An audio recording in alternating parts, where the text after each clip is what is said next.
Ayun ako guys, maglalaba tayo ngayon. Ayun o, marami yan.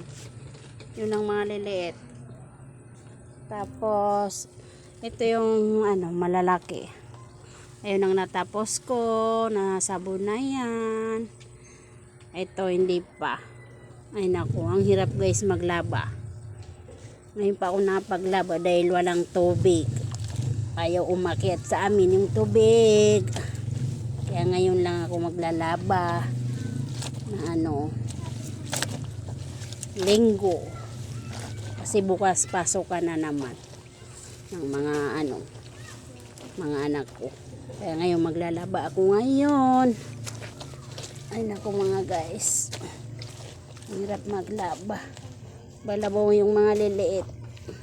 Saka yung mga indiform. Yan. Ito hindi ko natapos yan. Nasabon na yan. Saka yan. Hindi pa yan tapos. Pinakahuli-huli yung kulay puti. Ayan siya oh. Ay nako guys.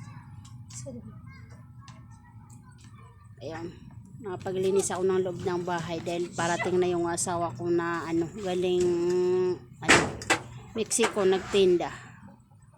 Para dumating siya. Maganda yung madadatnan niya para makapahinga pagkatapos niya magsala. Sige, bye mga guys.